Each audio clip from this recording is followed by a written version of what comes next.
नमस्कार, मी Payal Chavan. Dnyansankalp abacus numbers to intelligence या उपक्रमात आपले मनपूर्वक स्वागत आहे. महाराष्ट्रातील पहिला AI इंटिग्रेटेड ॲबॅकस कोर्स जो मुलांच्या मेंदूला सक्रिय बनवण्यासाठी उपयोगी ठरतोय.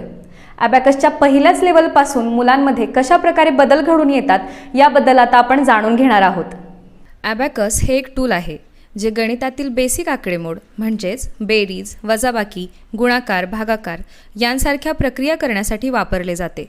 ॲबॅकसची संकल्पना 5व्या शतकात आर्यभट्टाने मांडली होती, पण दुर्दैवाने भारतीयांना ती पुढे नेता आली नाही आणि तीच संकल्पना आज जापनीज, चायनीज, रशियन, अमेरिकन लोक पुढे घेऊन गेले आणि रिझल्ट आपण पाहतोय. देश विकसित झाले आहेत. याचे कारण आहे त्यांनी मुलांच्या विकासावर वेळीच लक्ष देऊन पुढची प्रगत पिढी घडवली आहे. मुलांच्या बौद्धिक विकासासाठी ॲबॅकससारखे दुसरे कुठलेच साधन नाही.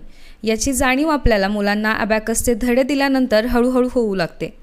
ॲबॅकस वापरताना मुलांना त्यांच्या दोन्ही हातांचा वापर करावा लागतो.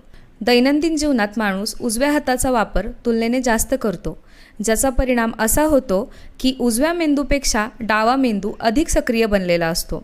कारण आपला उजवा हात डाव्या मेंदूशी कनेक्टेड असतो व डावा हात उजव्या मेंदूशी कनेक्टेड असतो. ॲबॅकसचा सराव हातांच्या बोटांच्या हालचालीनेच केला जातो.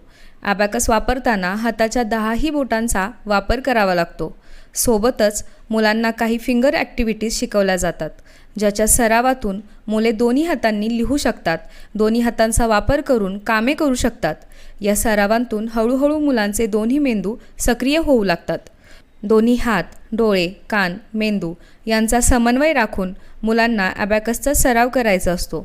याच्या नियमित सरावाने मुलांना छोट्या छोट्या गोष्टी लक्षपूर्वक पाहून त्याचे योग्य निदान काढण्याची सवय लागते. ॲबॅकसवरील 15 रॉड्स आणि 75 मण्यांची किंमत वेगळी वेगळी आहे. मुलांना प्रत्येक गणित सोडवताना याही गोष्टी लक्षात ठेवाव्या लागतात, ज्यामुळे मुलांची मेमरी शार्प व्हायला सुरुवात होते. अशा अनेक बदलांबद्दल आपण प्रत्येक लेवलनुसार बोलणार आहोत आणि अनुभवणार आहोत.